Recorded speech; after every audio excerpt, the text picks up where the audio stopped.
Okay, so we can do more than one transformation on an object, on a figure. So triangle ABC here, we can do two different transformations. We can do a translation and then a reflection. And the idea here is it's going to maintain its size and shape. That's what these rigid transformations are, the reflections and the translations. And then for lesson 3.3, it's going to be rotations.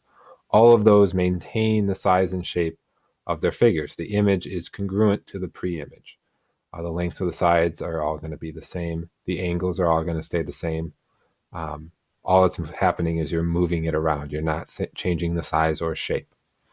So here, if we look at the notation here, the confusing thing is what comes second is what's going to be first.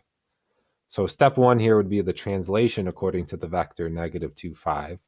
And then we're going to reflect that translation over the line L. So think of this little symbol here as an of, right? Remember when you were doing equations like f of g of x or g of f of x, stuff like that. So what we have here is um, the reflection over line L of the translation, according to the vector negative 2, 5, of triangle ABC. So we need to do the translation of triangle ABC first, and then we would do the reflection of that translation. So let's look at an example, and I wish they would have put a better example on here, but they didn't.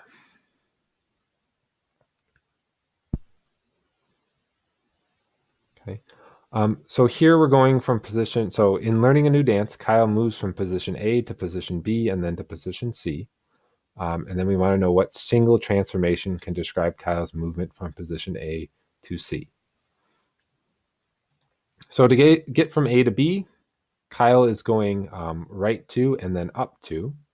So the transformation for Kyle, he's going right to and then up to, right? And that's the transformation of A.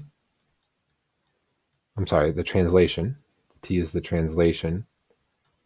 So we're translating it 2 to the right and 2 up, and that's getting us to B. Okay, and then we are translating B. So we're doing another translation according to the vector. So from B to C, we're going right 1 and then down 1. So we're going right 1 and then down 1. So we're translating according to the vector 1, negative 1. We're translating B into C. Okay. What they're asking us to do is come up with a single transformation. Instead of writing these two separately, we just want to describe it as one translation. And so if we do that, we're simply going 3 to the right and then 1 up. So we could just do translation according to the vector 3, 1, 3 to the right and 1 up of A is going to give us position C. Okay. So this looks like all they're asking for. Another way to have written that would have been translation. Okay, we want to translate B. So we want to translate according to the vector 1, negative 1, right, of the translation according to the vector 2, negative 2, of A, right, that would also be equal to C. Right, so if we did, these would be the two ways to write it.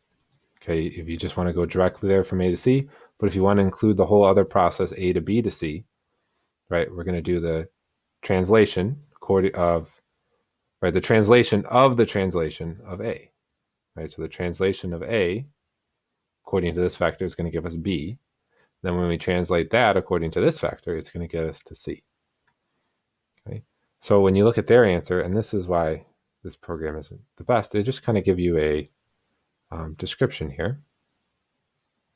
Okay, and they change up their mythology a little, and they write it in different ways. But this is the way they've been doing it in their notes.